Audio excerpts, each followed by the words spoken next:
Hey guys, what's up? It's Rygar the Destroyer, and today we're going to be taking a look at Asajj Ventress from the Star Wars Black Series. Now, as always, if you like this video and want to see more, go ahead and hit the subscribe button. It's free, and it really helps out the channel. So anyway, let's go ahead and take a look at this figure's packaging.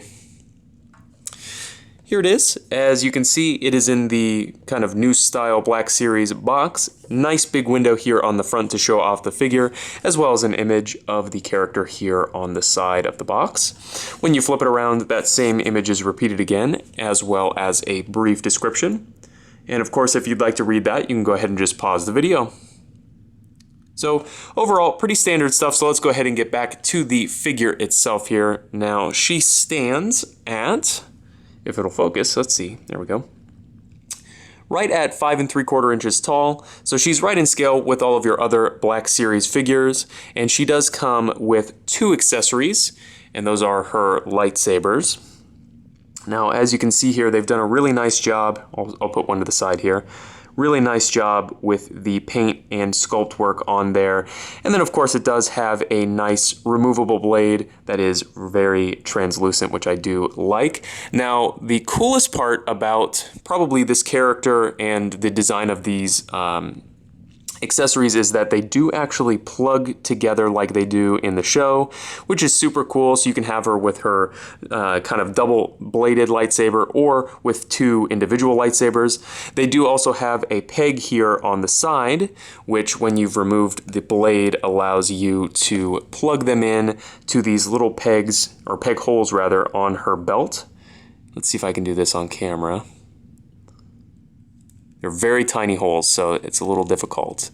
As you can see there, you can plug them in on her belt, which is super cool. It's a really nice touch and allows you, I guess, a little bit more versatility with this figure when you're displaying it, which I do really like.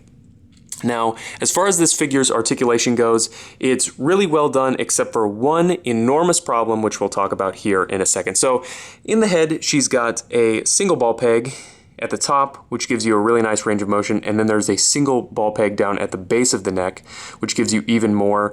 And this gives you a ton of really natural looking range of motion for this figure, which I really do appreciate. And it definitely helps when you're posing this figure in kind of the acrobatic poses that this character often finds herself in. So it's really well done. She does have a butterfly joint here at the shoulders. You don't get a ton of range of motion out of that, but it's just a little bit extra to help you get into some of those crazy poses. She does have ball hinge shoulders, nice range of motion there, and they do swivel 360. She's got hinged elbows with a swivel, and you are getting over 90 degrees, which of course is nice.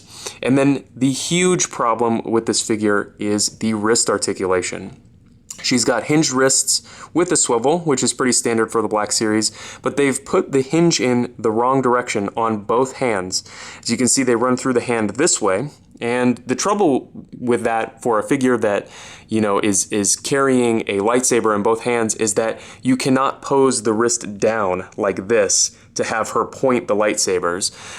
And it's a problem that you can get around because of the shape of the lightsaber. You can kind of have her grip the lightsaber in a different way to point the lightsaber, but it looks much more natural when you can do that with the wrist like this instead of, you know, trying to pose the lightsaber like this.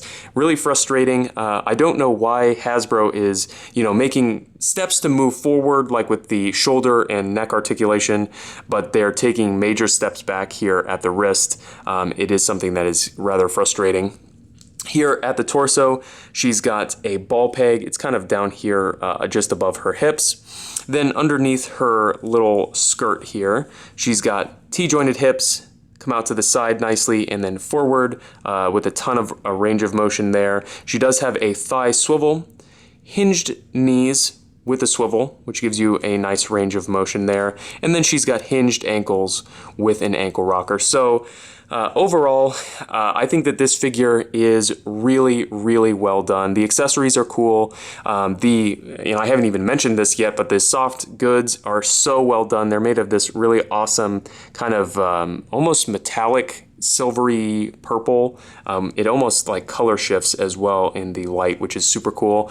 And they've made the decision to make this center section here out of a soft rubber so that, you know, you get the best of both worlds, you know, the better range of motion with the fabric goods and then the sculpted detail on this center section. So this figure really is awesome. It would have been a 10 out of 10 had Hasbro not messed up the wrists. And fortunately for us, that is a problem that you can get around with some creative posing. So I definitely recommend this figure 100%. I think it's a character that's super important for the Clone Wars, and I'm so glad that they have finally released it. So if you have any comments or questions, please leave them down in the comment section below, and I guess I'll see you later.